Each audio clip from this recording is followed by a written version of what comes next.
नहमदु व नसल्ली अला रसूलिहिल करीम अम्मा बाद। دا سوال کړ دی محمد عارف الله سوات شانګلی نه چې د اهل سنت والجماعت د عذاب قبر باره کې څه عقیده او نظریه ده او مسلمانانو له د قرآن او د حدیث په رڼا کې دې باره کې څه عقیده ایښوده پکار دي. چې د اهل سنت والجماعت عقیده دا ده چې عذاب اور ثواب روح اور جسم دواړو ته کیږي.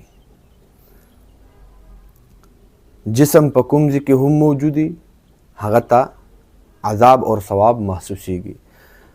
اصل عذاب اور ثواب چې کوم دی هغه روح ته کیږي، خو د هغه روح تعلق چې کوم دی هغه د جسم عنصري سره موجودي. او جسم چې آیا په قبر کې دی د ځمکې والا قبر کې موجود دی، کو هغه په بل ځای کې دی، په کوم ځای کې هم موجود دی، تعلق موجود دی.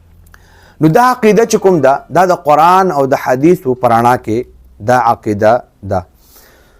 کو چرې موږ قرآن ته وګورو په دې منته بعض خلک دا اعتراض کوي چې عذاب او ثواب چې کوم دی نو هغه صرف روح ته کیږي یا جسم مثالي ته کیږي، د جسم ته نه کیږي، دا چل کیږي هغه چل کیږي. دا بالکل باطل عقاید او نظریات دي چې عذاب او ثواب د معتزله او د خوارج او دغه شانته چې کوم دی د نورو خلکو دا عقاید چې عذاب او ثواب صرف روح ته کیږي، عذاب او ثواب چې کوم دی نو هغه نه کیږي، دا چل هغه چل د کې عثمانیان دي په دې دور کې دغه شانته نور خلک ته کو هغه څوک ومي، کو هغه غیر مقلدین دي، کو هغه اشاعت ولدي پنځپریان دي، څوک هم دي، خو د مسلمانان دي. نو مسلمانان له پکار ده چې د مسلمان به هغه عقیده او نظریه ساتي د قرآن او د حدیث موافق. زموږ بعض احباب مثال پنځپریان شو یا غیر مقلد هغه چې عذاب او ثواب صرف کیږي خو هغه علین او سجین کې کیږي یا چې کوم دی نو جسم مثالي ته کیږي. دا عقاید هم د قرآن او د حدیث نه چرې ثابت نه دي، د قرآن او د حدیث نه خلاف عقیده ده. مونږ دا خبره کوو چې قرآن او حدیث دی قبر ته قبر ویلی، دا په شرعي اعتبار سره هم دا قبر دی، دا عرفي اعتبار سره هم قبر دی، دا اصطلاحي اعتبار سره هم قبر دی. اوس زه تا ته د قرآن آیاتونه پیش کوم چې تا ته اندازه وشي چې قرآن چا ته قبر ویلی او قبر کوم ځای کې او څه شي. اولنې آیت د قرآن مقدس نه الله تبارک وتعالی فرمایي ثم اماته فاقبره. بیا مونږ دته مرګ ورکو، د دې مرګ نه بعد مونږ د قبر ته بوتو. سوال دا دی چې د مرګ نه بعد چې سړی قبر کې خودې کېږي دا کوم قبري؟ دا د علینی یا د سجینی؟ هلته خلک وړي کو د دنیا والا قبر ته وړي، د ځمکې والا ګړې ته وړي. اول نمبر آیت. دویم نمبر الله تبارک وتعالی قرآن مقدس کی فرمائی ولا تقم على قبره، دا سورة التوبه ده چې اے محبوب پیغمبره ته د دې منافق په قبر منته مو ودرېږه، نه په دوی منته مونځ کوه او نه په دې قبر منته ودرېږه. چې د کوم قبر ته تلو؟ الین ته تلو، کو سجین ته تلو؟ منافق نو سجین ته تلو نعوذ بالله. نبی علیہ السلام هغه د دې دنیا والا قبر منته ولاړو. نو الله تبارک وتعالی د هغې نه منع کو چې ته په دې قبر منته هم د منافق مه ودرېږه. ولا تقم على قبره. دویم دلیل شو. دریم دلیل الله تبارک وتعالی فرمای وما انت بمسمع من فی القبور، او اے پیغمبره ته نه اورولو والا هغه چاته چې کوم په قبرونو کې دي. قبرونو کې دي مړو ته اورولو والا نه، ستا په قدرت کې دا خبره نه ده چې ته هغو ته واورې. الله پاک وغواړي اورولی شي خو ته نشي اورولی. سورة الفاتر دی. دا کوم قبر مراد دی؟ څلورم نمبر الله تبارک وتعالی فرمای افلا یعلم اذا بعثر ما فی القبور. آیا دته هغه وخت معلوم نه دی کله به چې مړي ژوندي کړی شي د قبرونو نه به راووښکلی شي؟ دا به د کوم قبرونو نه راوځي؟ الین نه به راوځي ځکو د سجین نه به راوځي. نو قرآن دی قبر ته قبر ویلی. احادیثو طرف ته مونږ راشو د الله رسول صلی الله علیه وسلم نو څلور آیاتونه د قرآن مقدس نه پیش شو. حدیثو ته وګورئ. اللہ رسول فرمائی ان المیت اذا وضع فی قبره، صحیح مسلم جلد نمبر 2 صفحہ 386. کله چې مړی په خپل قبر کې کېښودلی شي، دا به کوم قبر کې مړی ایښوی کېږي هغه تاسو ماته ووایئ. هغه په دې ځمکې والا قبر کې ایښوی کېږي کو الین کې یا په سجین کې ایښوی کېږي. دویم نمبر د نبی فرمان لعن الله اليهود والنصارى اتخذوا قبور انبیائهم مساجدا. الله تبارک وتعالی لعنت وی په یهود او نصارا باندې چې هغه د خپل د انبیو قبرونه د عبادتګاه زیګونه جوړ کړلی. هغه د انبیو قبرونه چې د عبادت زیګونه جوړ کړیو هغه د دنیاوي قبرونو کو هغه الین ته تلیو، هغه الین ته نو تلی. دریم نمبر د نبی فرمان الله رسول فرمای ان رسول الله صلی الله علیه وسلم قال ان العبد اذا وضع في قبره وتولى عنه اصحابه انه يسمع قرع نعالهم اتاه ملكان فيقعدانه. صحیح بخاری، ابو داود، صحیح بخاری جلد نمبر 1 صفحہ نمبر 184 قدیمی کتب خانہ.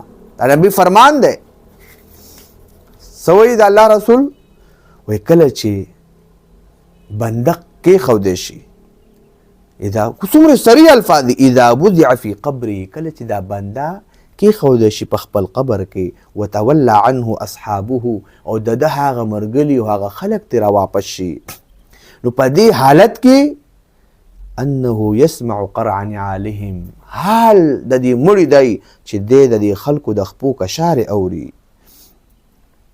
دا کنایه د سرعت ده، سرعت نه ده چې فرشتي منکر نکیر دومره زر راشي او دته دومره احساس ته چې الله رسول فرمایي د هغې نه بعد د خلکو د خپو د کشار اوري مزید هغه فرشتي راشي اتاه ملکان، هغه فرشتي راشي چې هغه ته منکر او نکیر ویل کېږي او د کینې او د سوال او جواب کوي.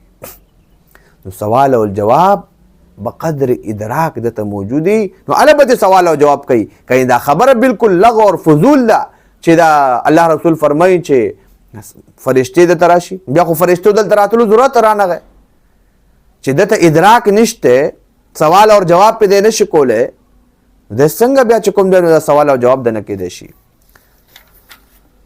څلورم نمبر الله رسول صلی الله علیه وسلم ارشاد ده مر النبي صلى الله عليه وسلم على قبرين فقال انهما ليعذبان. دا هم صحیح بخاری روایت ہے جلد نمبر 1 صفحہ نمبر 184 قدیمی کتب خانہ. الله رسول تیر شو په دوو قبرونو منته. سوال دا ده چې دا کوم خبر منته تیر شو الین والا کو سجین والا کو یا دی دنیاوی پزمکه منته روانو او په دوو قبرونو په خوا تیر شو. الله رسول فرمایي چې دې دوړو ته عذاب کیږي، دې دوړو قبرونو والته عذاب کیږي. اندازه وکړئ چې کوم عقیده د اهل سنت والجماعت د قرآن او د حدیث پر انا کې د 100% د قرآن او د حدیث موافق عقیده هغه چې د قرآن او د حدیث موافقي. نو الله رسول فرمایي دي دوه قبر والو ته عذاب کیږي چې الله رسول ته د هغې ادراک وشو. موت ته د هغې ادراک نه کیږي، موت ته ادراک نه کېدل نو آیا دا د دې خبرې دلیل ده چې موت ته د هغې انکار وکړو؟ دې د وجه موږ دا خبره کوو. 4 احادیث او 4 آیاتونه د قرآن مقدس ما پیش کړو چې دا قبر دی دې ته شرعي قبر، اصطلاحي قبر او عرفي قبر ویل کېږي او عذاب او ثواب دغه قبر کې کېږي. دې کې بعض یو اعتراض خلک دا کوي چې دا قبر چې کوم دی نو دا قبر تعریف ټیک نه دی او قبر چې کوم دی نو الین ته ویل کېږي او سجین ته ویل کېږي او برزخ ته ویل کېږي او برزخ نه هغه ځای مراد دی. بھئی قبر اور برزخ دا دواړه یو شی دی، دا جدا نه دي. کوم ځای کې قبر دی هغه برزخ دی. قبر تعریف څه دی؟ قبر تعریف مونږ وګورو تمام لغاتو کو هغه لسان العرب دی، کو هغه المنجد دی، کو مصباح اللغات دی، څومره چې د لغت کتابونه دي هغه کې د قبر تعریف څه دی؟ لسان العرب وی القبر مدفن الانسان، د انسان د دفن کېدو ځای هغه چې کوم ځای همي. دویم تعریف ته وګوره مفردات القرآن د علامه راغب اصفهاني رحمت الله علیه هغه وی قبر څه ته وی؟ القبر مقر المیت، د مړي جای قرار ته قبر ویل کېږي چې هغه کوم ځای همي، کو هغه سمندري، کو هغه د مهي خېټۍ، کو هغه ذراتو کې، کو هغه د ایرو په صورت کې لکه څنګه چې هندوان خپل مړي وسوځي کوم صورت کې چې کومي نو بل انتها په آخر کې ځای او ټکانې سره هغه دقه د ځمکې هغه جز راغی او دغه ځای کوم ځای کې هم دغه ذرات موجود دی هغه قبر دی. الله تبارک وتعالی قدرت او طاقت لري چې دغه ذراتو ته عذاب او ثواب ورسوي.